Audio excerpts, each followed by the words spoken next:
कुछ ही समय में महेंद्र सिंघी साहब जो कि एमडी और सीईओ हैं दालमिया भारत सीमेंट के, हमारे साथ जुड़ते हुए दिखेंगे। ध्यान दीजिए, पिछले साल हम लोगों ने दालमिया भारत सीमेंट का स्वागत एफएनओ में किया और एक बहुत ही जानी मानी मिड कैप सीमेंट कंपनी है।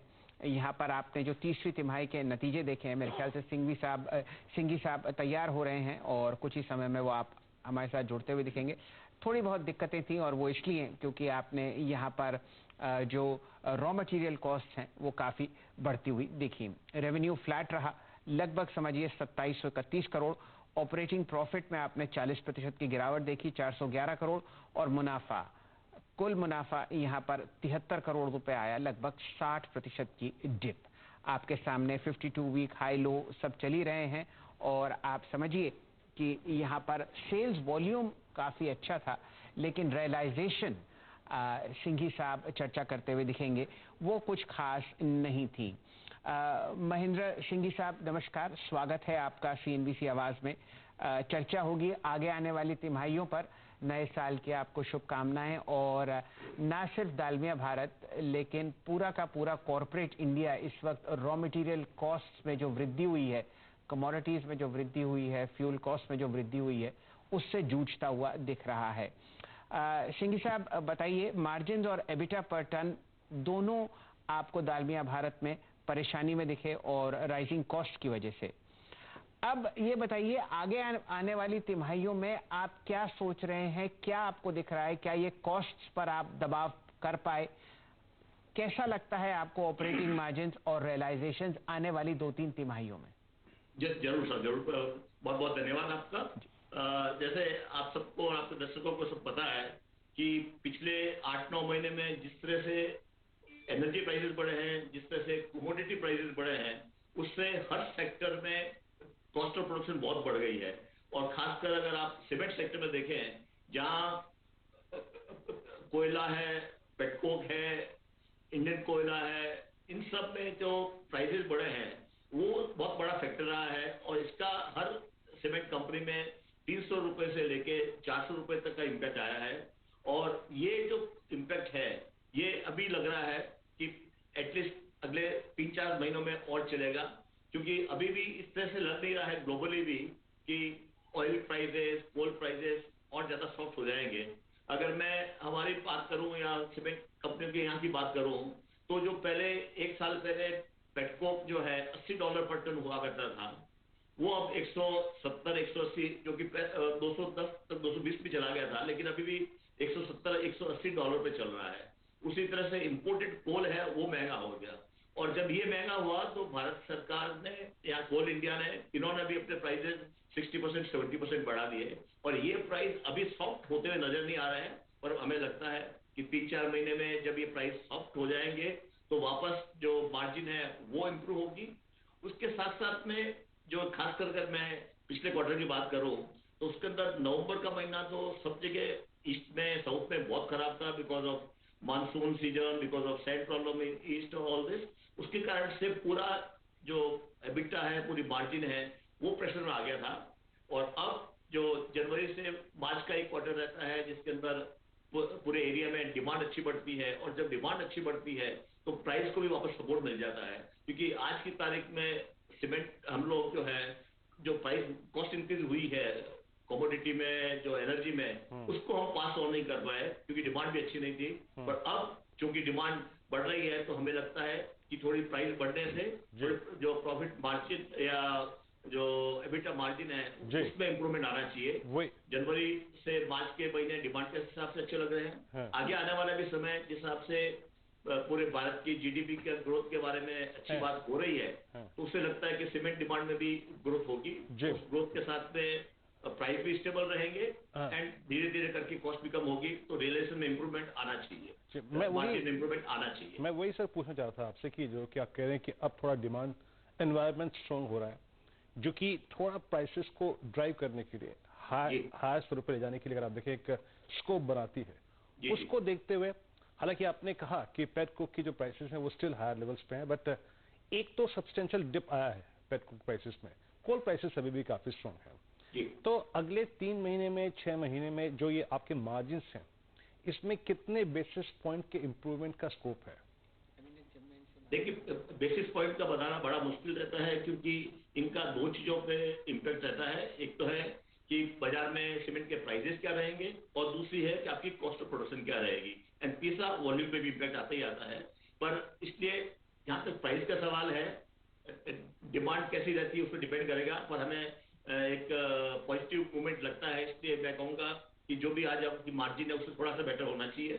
और कॉस्ट में मुझे लगता है कि अप्रैल मई से कॉस्ट में कम होगी, कॉस्ट इसकी फ्यूल की भी, तो उसके कारण से भी जो हमारी कॉस्ट ऑफ प्रोडक्शन कम होने से मार्जिन में इंप्रूवमेंट होना चाहिए। कितना बेसिस बढ़ेगा करेगा नहीं बता सकता हूं, पर चूंकि हमारी कंपनी पूरी ऑपरेटिंग एफिशिएंसी पे फोकस्ड है, आज भी फोकस्ड है, कल भी और ज्यादा रहेगी। और फिर हम और भी कोशिश कर रहे हैं कि जो एक ऑल्टरनेट फ्यूल होता है जिसको हम लोग ग्रीन फ्यूल बोलते हैं, जिसमें हम कैसे हैजार्डस वेस्ट है, म्यूनिसिपल वेस्ट है, उसको भी यूज कर सके, तो उसको भी यूज करने से धीरे धीरे हम कोशिश करेंगे कि हमारी कॉस्ट ऑफ प्रोडक्शन कम आ जाए, हमारी डिपेंडेंसी ऑन फ्यूल कम हो जाए। तो उससे भी मैं सोचता हूँ कि प्रॉफिट में बढ़ोतरी होनी चाहिए जी। स्पेशली अगर आप देखें कॉस्ट को देखते हुए सर, और अभी आप इंडस्ट्री भी आपस में चर्चा करती होगी, आपको कितने प्राइस हाइक की पॉसिबिलिटी लग रही है जो कि आराम से मौजूदा डिमांड एनवायरनमेंट में कंज्यूम हो सकता है? देखिए, प्राइस के बारे में आराम से कुछ भी करना या कहना बहुत डिफिकल्ट रहता है, पर मुझे लगता है कि अगर डिमांड अच्छी रही और जिसकी आशा भी है, तो करीबन 20 से 30 रुपए प्राइस और बढ़ना चाहिए।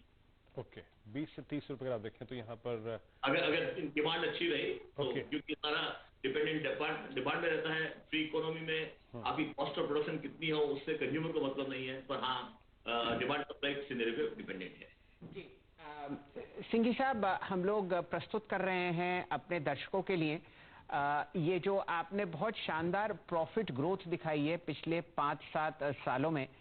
ध्यान दीजिए, यहाँ पर सन 2017 में दालमिया भारत का प्रॉफिट था लगभग 44 करोड़, और अब ये बिल्कुल छलांग लगाता हुआ पहुंच चुका है सन 2021 में 1243 करोड़ रुपए। ये आपके सामने मुनाफे का ट्रेंड दिख रहा है कैंडलस्टिक फॉर्मेट में। सिंघी साहब, आप लगभग 100% कैपेसिटी पर फिलहाल काम करते हुए दिख रहे हैं अपने सीमेंट बिजनेस पर, और यहाँ पर 30 मिलियन टन आपने प्लांट्स जोड़े हैं। देश का 5वां सबसे बड़ा सीमेंट मैन्युफैक्चरर दालमिया भारत है। यहाँ से कितनी कैपेसिटी ऑनलाइन आपको आती हुई दिख रही है सन 2022 में, और कितनी आपने अभी पाइपलाइन में फिलहाल तैयार करी है? जी, बहुत बहुत धन्यवाद कि आपने इस डाटा को शेयर किया है। मैं कहना चाहूंगा कि अभी हमने 15 जनवरी को एक नया cement plant 2.9 million ton capacity का महाराष्ट्र में मुरली सीमेंट जो पहले थी उसको चालू किया है, और उसके साथ में अब हमारी कंपनी की कैपेसिटी आज की तारीख में 35.9 मिलियन टन हो गई है।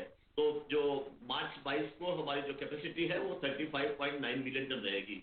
इसके साथ साथ ही हमने हमारे सारे स्टेक होल्डर्स को बताया था कि हमने जो प्लानिंग की हुई है उसके हिसाब से हम मार्च 24 तक 48.5 मिलियन टन अपनी सीमेंट कैपेसिटी कर देंगे।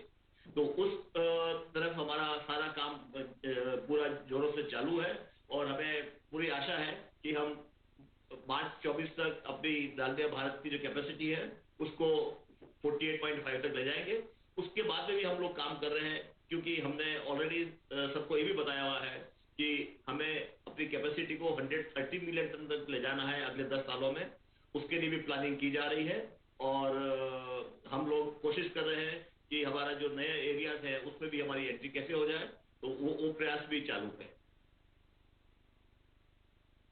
सर, अब आते हैं थोड़ा सा एग्जैक्टली अगर आप देखें जो डिमांड सिनेरियो है उसको देखते हुए आपसे बात करते हैं। अच्छा, मैं ये बताइए पिछले 3 महीने में या फिर 6 महीने में एग्जैक्टली इंफ्रास्ट्रक्चर प्रोजेक्ट से या फिर जो रियल एस्टेट स्पेस है यहाँ से डिमांड कैसी रही है? हमने रियल एस्टेट स्टॉक्स में बहुत अच्छा मूव देखा। ये स्पेस अगर आप देखें जिस प्रकार की बुकिंग्स रही हैं, बहुत अच्छी परफॉर्मेंस है ये भी 6 महीने में। रियल एस्टेट से डिमांड कैसी इस वक्त रही है, और इंफ्रास्ट्रक्चर प्रोजेक्ट से कैसी डिमांड रही है इस वक्त?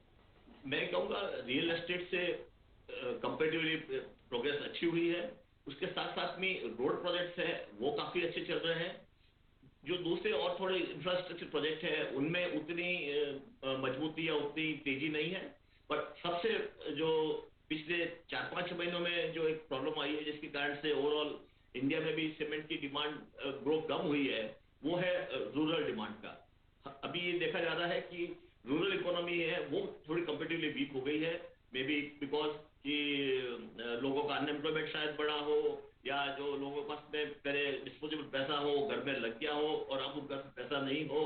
तो लेकिन अब चूंकि गवर्नमेंट वापस सब्सिडी डिस्ट्रीब्यूट कर रही है या अपनी स्कीम्स बढ़ा रही कर रही है, उससे हमें लगता है कि रूरल डिमांड बढ़ने से ये ओवरऑल जो डिमांड है बढ़ जाएगी। आपको शायद ध्यान होगा कि पहले जब साल चालू हुआ था तो ये बातचीत हो रही थी कि शायद इंडियन सीमेंट इंडस्ट्री है 12-13% ग्रो करेगी, लेकिन अब लग रहा है कि ये इंडियन सीमेंट इंडस्ट्री शायद 6-7% ही ग्रो करे। और कई जो अनसीजनल रेन्स हुई है, दूसरी प्रॉब्लम आई है, कोरोना का थोड़ा इम्पैक्ट आया, इन सब मिला के ये इतना जो दबाव आया है सीमेंट की डिमांड पे। जी सिंघी साहब, आप जरा हमारे साथ जुड़े रहिए। चंबल फर्टिलाइजर्स के नतीजे स्क्रीन पर आपको दिख रहे हैं, जरा 1 मिनट उत्तर लीडर। हमें लगता है कि सीमेंट जो कि एक एसेंशियल कमोडिटी है, एक कोर कमोडिटी है, तो उस पर भी उसी तरह का जीएसटी का टैक्सेशन होना चाहिए। आप देखेंगे कि आज की तारीख में सीमेंट को एक लग्जरी गुड के हिसाब से टैक्स किया हुआ है, इसलिए इसमें देश में जो सबसे ज्यादा रेट है जीएसटी की 28% वो टैक्स रेट है। तो उसके कारण से भी एक सीमेंट की जो ओवरऑल प्राइस है वो बढ़ी हुई दिखती है। तो हमारा मानना है कि शायद इस बार बजट में हो या बजट के बाद में हो, लेकिन एक रोड मैप बन जाए जिसमें कि जो जीएसटी कैसे कम किया जाएगा उतना हो। उसके बाद में आज गवर्नमेंट का कैपेक्स कैसे बढ़े इंफ्रास्ट्रक्चर पे, उस पर कितना फोकस हो, क्योंकि अगर हम 2022 का देखेंगे तो हो सकता है जो गवर्नमेंट ने प्रोजेक्ट किया हो उसका शायद 65 या 70% ही कैपेक्स हो पाएगा, और उस कैपेक्स से सीमेंट की डिमांड की ग्रोथ जुड़ी हुई है। तो सीमेंट, हमारा तो जो मानना है कि जो सीमेंट की डिमांड के ड्राइवर्स हैं उनको अगर मजबूत करेंगे तो सीमेंट अपना बढ़ेगा। और तीसरा ये है कि कैसे जो कोल है वो सिर्फ नॉन जो पावर सेक्टर है उसको ही नहीं देके, जो इंडिया में सीमेंट सेक्टर है, दूसरा सेक्टर है, उसमें भी कोल को देते रहना चाहिए। तो उसमें ही कोई रोड मैप आएगा तो उससे काफी अच्छा हो जाएगा। और लास्टली ये है कि जो होम लोन की जो रेट्स हैं जो आज की तारीख में काफी रिजनेबल हुई है वो और कंटिन्यू रहे, तो शायद जो इंडिविजुअल हाउस बिल्डर्स हैं और उनको काफी इसका फायदा होगा। हर चीज अगर सीमेंट डिमांड की ग्रोथ के लिए होगा तो मैं समझता हूँ कि सीमेंट सेक्टर के लिए अच्छा होगा। सर, आपसे 1-2 प्रश्न और लूंगा मैं यहाँ पे। अभी आपको आपकी लिक्विडिटी की स्थिति कैसी है, और दूसरी बात यह है कि आईएक्स में आप लोग जो स्टेक होल्ड करते हैं उसको फर्दर ट्रिम डाउन करने की कोई योजना आपकी हाल फिलहाल में? हमारी लिक्विडिटी पोजीशन बहुत अच्छी है। अगर नेट डेट टू एबिटा देखेंगे तो जस्ट 0.67 है, तो हमारी आर्थिक स्थिति काफी अच्छी है। उसके कारण से ही हम इतना बड़ा जो कैपेक्स है, इतनी बड़ी कैपेसिटी ग्रोथ है उसको प्लान कर पाए हैं। और दूसरा जो आईएक्स का है, जब भी उचित समय आएगा हम डेफिनेटली इसमें डाइवर्स करेंगे, क्योंकि हम लोगों ने कह रखा है कि अल्टीमेटली हमारी जो कंपनी है प्योर सीमेंट पे रहेगी, और इसलिए उसमें और कोई सोचने वाली बात नहीं है। तो अपॉर्चुनिटी टाइम पे ये काम होगा। सिंघी साहब, आपने अपना इतना कीमती समय निकाला, बहुत बहुत आपका आभार और शुक्रिया। बहुत अच्छे आपके नतीजे थे। अगर ये देखा जाए किस हिसाब से पूरा कॉर्पोरेट जगत बढ़ती हुई रॉ मटेरियल कॉस्ट से जूझता हुआ दिख रहा है, और मान के चलिए कि अगली 2 या 3 तिमाहियों में आपको ऑपरेटिंग मार्जिन बढ़ती हुई दिखेगी, फ्रेश कैपेसिटी आती हुई दिखेगी, और ये जो हम लोग 3 महीने से परेशानी में देख रहे हैं पूरे सीमेंट सेक्टर को, ये बिल्कुल पीछे निकल जाएगा। सिंघी साहब बहुत बहुत शुक्रिया आपका, धन्यवाद। बहुत बहुत धन्यवाद आपका, और धन्यवाद सीमेंट सेक्टर की और कॉर्पोरेट सेक्टर की परेशानी को समझने का भी। आभार आपका। चलिए वापस यहाँ पर बाजार से जुड़ते हैं, और जैसा 15 मिनट पहले हम लोग छोड़ के गए थे बाजार को,